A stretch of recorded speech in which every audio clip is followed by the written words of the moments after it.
Hey lambs, I'm back for another Ky Rants. I apologize for the congested sound. Yes, I'm still sick. I want to start off by reminding you that all of Ky Rants and all of Love and Murder are sponsored by my lamb Patreon. If you want to be a sponsor of Love and Murder and help support the podcast, head on over to my Patreon at patreon.com/Love and Murder. Become a sponsor over there and you get extra goodies for being a sponsor. So let's get into this rant. So this comes from The Independent, and it starts out saying, an Indiana man was jailed for 110 years for gunning down his ex-girlfriend and her grandmother in front of each other in a parking lot. So this man, Gary C. Ferrell, is 26 from Clinton County, Indiana. And basically what happened was on August 18th, 2021, somebody went into an NHK factory in Frankfort, Indiana, and literally shot two women. The victims are Promise Mays, who's 21, and Pamela Sled, who's 62. And they were grandmother and granddaughter. The workers from the factory immediately called 911 and let the police know that it was Gary who was the gunman. The two women had just arrived for their shift when Gary opened fire on them. He actually did work at the same factory, but he worked a different shift and he was currently not working. He hadn't just come off or anything, so he made the special trip just to go over there and do this. So police went in search of Gary and it ended up being a high-speed car chase. Quote, Clinton County Sheriff Rich Kelly said in a news conference Wednesday night, Ferrell reached speeds of 90 to 100 miles per hour and crashed in a construction zone in Frankfort. He was taken into custody without incident following the crash. And then a quote from Sheriff Rich Kelly, quote, I am deeply angered and appalled by the violent crime that took place in our community this afternoon. This behavior will simply not be tolerated. We are working feverishly with the Clinton County Prosecutor's Office to gather evidence and statements so that we may move forward with charges in the next couple of days. I want to express my sincere condolences to the family of Miss Sled and Miss Mays. In another statement, it kind of shed light on exactly what happened. Right after Pamela parked her car, which is the grandmother, Gary pulled up behind her car and tried to force Promise, his ex-girlfriend, into his truck while he was holding her, at gunpoint with a semi-automatic handgun. So Pamela got out of the car to help her granddaughter, and she's yelling at Gary, let her go, let her go, let her go. And that's when he shot her 3 times. Promise is still fighting him, trying not to get into his trunk, of course, because he's freaking crazy. And so since she was still fighting him, he shot and killed her. Then he got in his car and backed over her body and peeled out of the scene.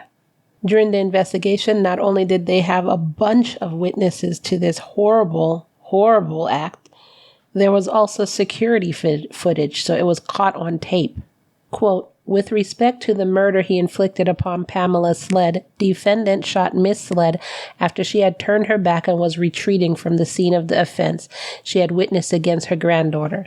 So basically, at that time, she's yelling at him, trying to get her granddaughter from him, and she probably turned her back to, run away or something, and he shot her in the back like the coward he was. Quote, Ferrell acted out of entitlement to control and possess Promise Mays, whether in life or in death, even though she had demonstrated only kindness for the many people whom she had encountered in her short and precious life.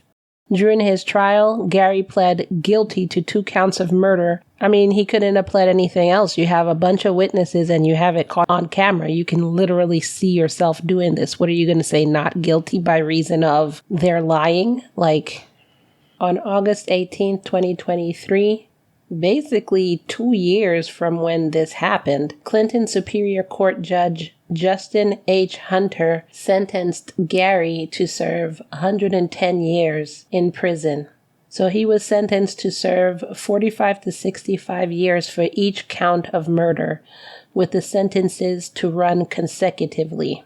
So in Indiana, their law is required that each sentence has to be served with at least 75% completion. So he has to serve at least 80 years before he's eligible for parole. During the sentences, Judge Hunter told Gary how horrible it was for the two family members to, quote, watch each other being shot. And he told Gary that this crime was, quote, brutal and heinous. And this jerk is exactly where he needs to be. Like, this was your ex-girlfriend. There's a reason she broke up with you. Everywhere that I'm seeing shows how kind and giving she was. And she got with you, jerk asshole. And I guess she realized how crazy you were. She left you. And instead of getting her back like a normal person would, fixing yourself, doing better, you decided to go and terrorize her. Shove her in your trunk or try to shove her in your trunk. I don't understand where your mind was at. How do you think that was the right thing to do? And then when she wouldn't comply and her grandmother, an older woman who couldn't do anything against you, turned and ran away from you. So first of all, she's elderly. Second of all, she really couldn't do anything against you because she is elderly. Third of all, you waited for her to turn her back on you. So you had 3 ways of showing your cowardice just in that one instance. So you shot her in the back. And then because your ex-girlfriend was not complying with you, you shot her. I don't understand what is wrong with people. And this is one of the reasons I do true crime, to show the idiocy of cowards such as this. Stupidity and idiocy. So, anyways, that's all I have for Ky Rants. Normally, I would rant more, but as you could hear, my voice is probably going soon. I'm not sure. What do you think about this case? Had you heard about this case? Let me know in the comments below. And as for yesterday's poll, I completely fell asleep right after I put it out, the episode, and I forgot to put out the poll for yesterday's episode. So I'm going to put it out today, and you can go back and answer for yesterday's episode. I apologize about that. So let me know what you think about this episode, and I'll see you in the next rant. Bye.